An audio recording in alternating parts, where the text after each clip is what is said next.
vai falar um pouquinho. Então, a partir de agora, a gente estava falando só do ponto de vista do fenômeno, né? A partir de agora, vamos tentar discutir um pouco com vocês, né, os mecanismos. Né? Aqui, por exemplo, qual que é a relação, e se ela existe, como ela acontece entre a ritmicidade de uma célula, de acordo com tudo que a gente viu até agora, desde a maquinaria gênica até as propriedades de membrana, ou seja, atividade rítmica ao longo de 24 horas de uma célula, e aquele ciclo celular que a gente estuda ao longo da nossa graduação, né, de forma totalmente desconectada da cronobiologia, por mais absurdo que isso possa parecer, e eu espero que pareça para vocês agora. Né? Não há como dissociar essas duas coisas, né? Mas a gente estuda de forma fragmentada. Né? Então aqui tem um videozinho bem interessante, né, de um organismo muito simples, né? Estou falando de cianobactérias, né?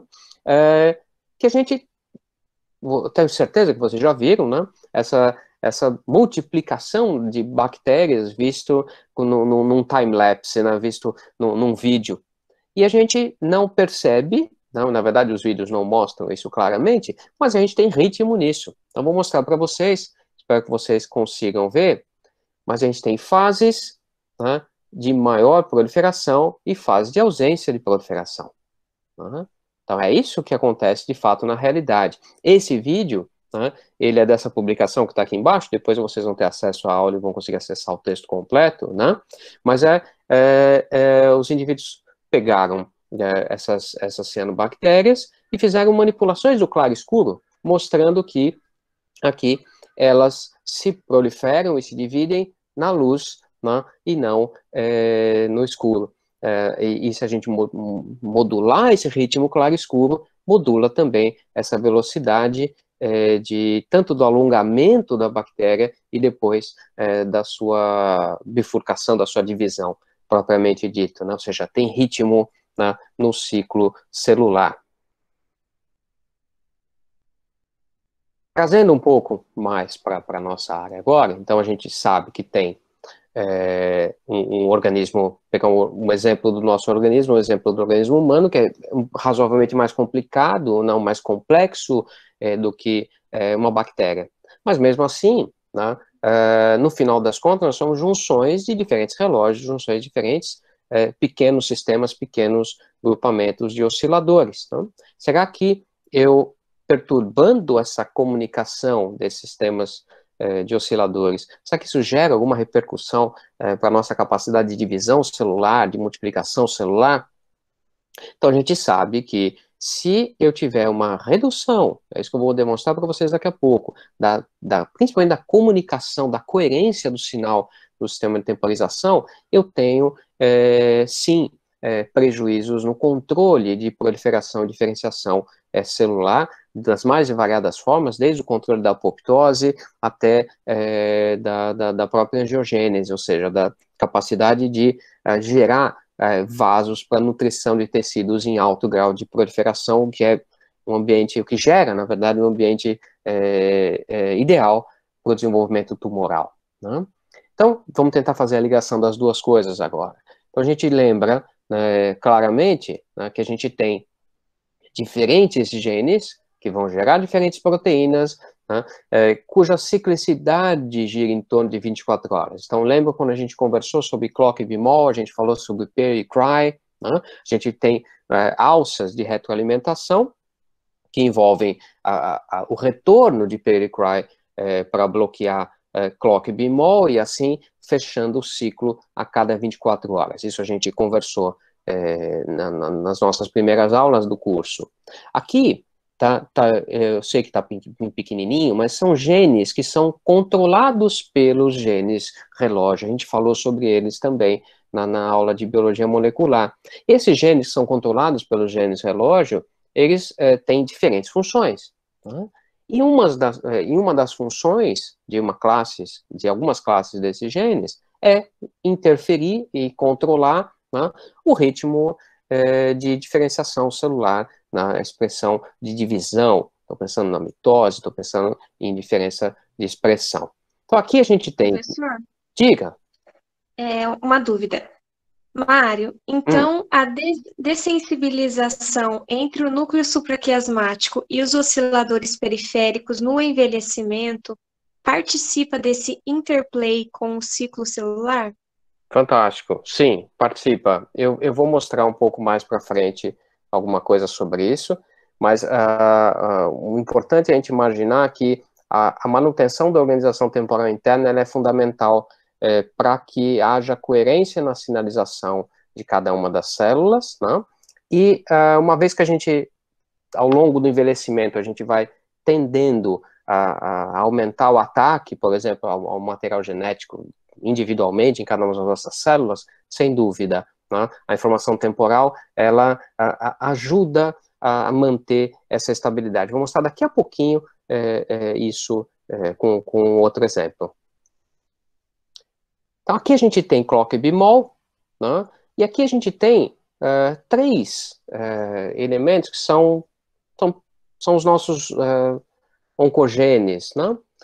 E qual é a importância desses elementos aqui? Então, aqui eu tenho o clock bemol, circuitaria básica molecular, os elementos fundamentais do sistema de temporização dentro de cada célula, e eu tenho esses outros elementos que são fundamentais para o controle das diferentes fases do ciclo celular, né? A gente sabe que a gente tem etapas críticas, né, do desenvolvimento e diferenciação celular, né? Então, as nossas células elas ficam paradas em algumas etapas e dependendo da sinalização, a gente pode evoluir para preparação de síntese de DNA, depois replicação, mitose, por aí vai, como a gente já sabe. Tá? Então, eu tenho uma ligação direta entre esses elementos. E aí, vou mostrar para vocês uma sequência de experimentos para deixar isso bastante claro. Né?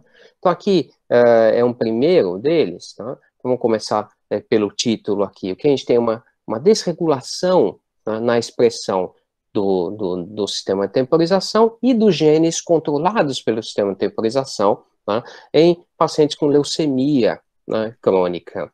O que a gente vê nesse gráfico? Né?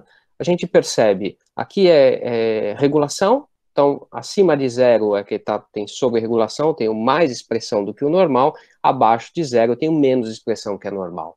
Se a gente reparar, né, vejam aqui, ó, bemol, PER1, PER2, a gente tem uma diminuição da sua expressão.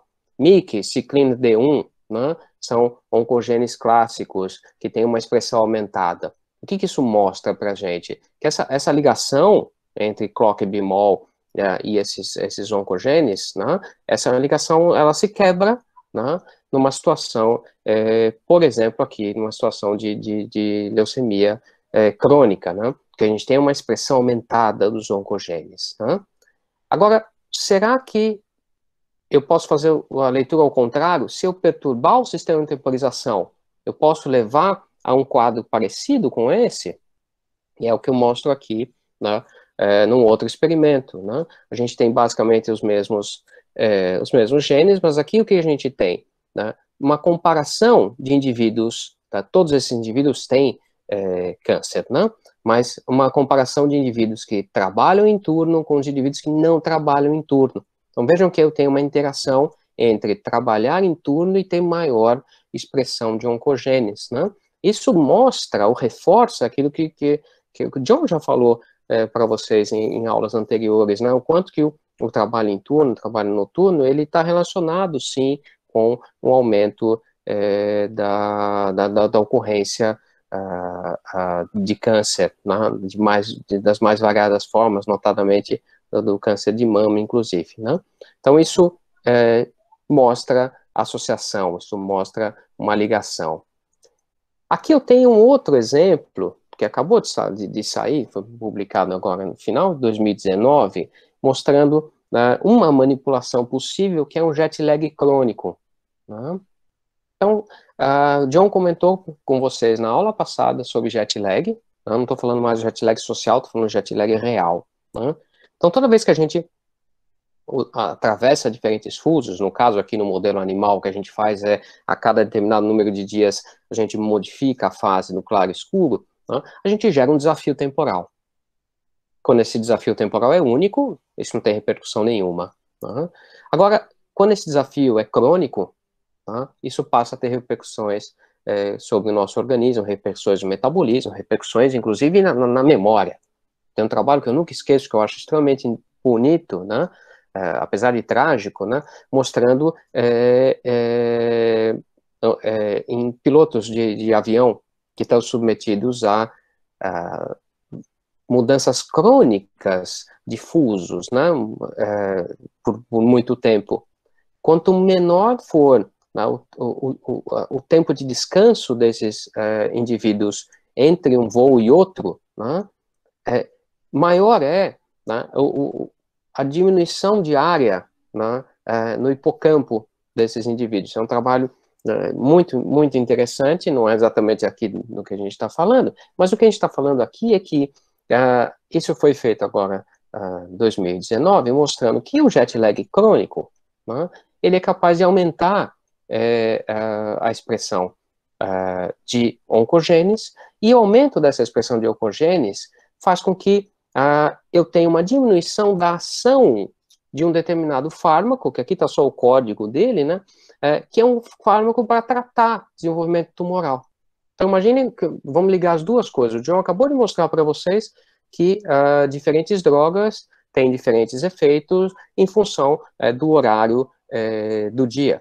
Perfeitamente. O que eu estou mostrando aqui para vocês é que não só depende do horário do dia, mas depende do status, né, do sistema de temporização naquele organismo. Então, o indivíduo que está submetido a um jet lag crônico, ou vamos imaginar um indivíduo que está submetido a um desafio temporal de forma crônica, né? O que acontece com esse indivíduo? Né? A terapêutica tradicional, comum, né, que deveria fazer efeito para o controle do desenvolvimento tumoral, para esse indivíduo, essa terapêutica fica prejudicada, ou seja, tem o seu efeito diminuído. Né? Se a gente for pensar no nosso cotidiano, no nosso dia a dia, isso é de extrema importância, isso mostra o quanto a gente tem, sim, que criar formas e monitorar a ritmicidade biológica dos nossos pacientes. Né? Aqui só o detalhe, né, mostrando que se eu tiver expressão, se eu conseguir, por exemplo, bloquear, né, essa via, né, que é o efeito dessa droga que eu acabei de mostrar, e de infinidade de drogas para o controle do desenvolvimento tumoral, né, se eu conseguir bloquear essa via, né, eu vou manter, né, aquela minha célula, né, parada, né, nessa fase, eu não vou ter multiplicação, não vou ter diferenciação celular, que é tudo o que eu quero, né, com a terapêutica do câncer. Então, em resumo, para a gente fechar esse pedaço e avançar, né, eu tenho, num cenário ideal, um controle temporizado, um controle sob o comando do sistema de temporização de diferentes áreas que estão envolvidas com o desenvolvimento do câncer, como, por exemplo, inflamação, como, por exemplo, o comprimento de telômero, a apoptose, a capacidade de reação ao estresse oxidativo, proliferação celular, os diferentes checkpoints do ciclo celular, tudo isso está sob o comando do sistema de temporização. Quando o meu organismo está submetido a uma desordem temporal de forma crônica, né, o que acontece? Né? Eu perco essa capacidade de controle, né, e o tecido ele fica livre para se diferenciar, fica livre para se expandir. Então, isso mostra o quanto é importante a manutenção do sistema temporização.